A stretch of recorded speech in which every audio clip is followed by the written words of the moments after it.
안녕하세요. 오늘은 비를 위한 기도라는 영화를 소개하겠습니다. 환경보호라는 미명하에 댐에서 물을 끌어올 수 없어서 모든 것이 메말라가는 마을입니다. 그곳에 살고 있던 아버지가 갑자기 돌아가셨다는 연락을 받고 집으로 향하죠. 딸은 장례식을 마치고 아버지 방을 둘러보다가 협박을 당하고 있었던 사실을 알게 됩니다. 한밤중에 아버지가 사고 난 곳을 둘러보던 중 갑자기 괴한의 습격을 받게 됩니다. 그 다음날 그녀는 다시 그곳을 찾아가죠. 그곳에 버려진 담배꽁초를 수상하게 여기고 아버지를 죽인 범인을 찾아야겠다고 생각을 합니다. 그런데 그녀가 조사를 해 나가니까 거대한 기업체가 폭력배들을 써서 마을 사람들로 하여금 땅을 매각하도록 하고 있었던 거죠. 단수를 하였으므로 사람들은 울며 겨자 먹기로 팔고 다른 곳으로 갈 수밖에 없던 처지가 된 것입니다.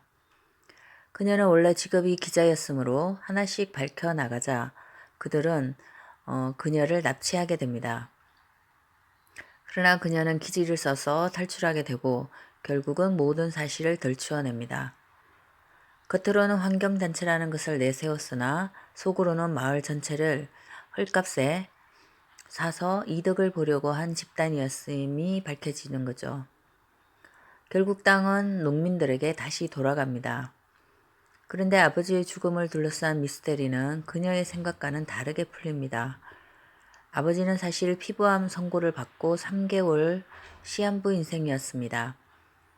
그래서 자신의 땅을 지키고 가족을 지키기 위해 친구에게 죽음을 도와달라고 했던 것이죠. 그래서 그 담배꽁초의 주인은 범인이 아니고 아버지를 마지막에 도와준 친구였던 것입니다. 안락사를 도운 친구, 그것도 살인이라고 해야 될까요? 극단의 고통을 도와주는 것, 이 문제에 대해서는 이견이 아직도 많은데요.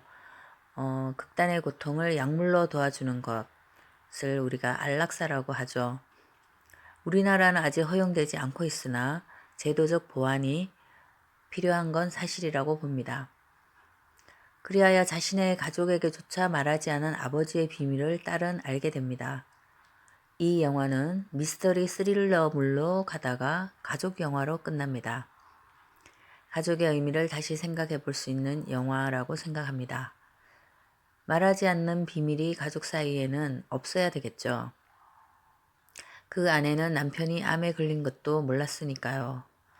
기쁨도 슬픔도 같이 나눠야 가족인 거 맞죠?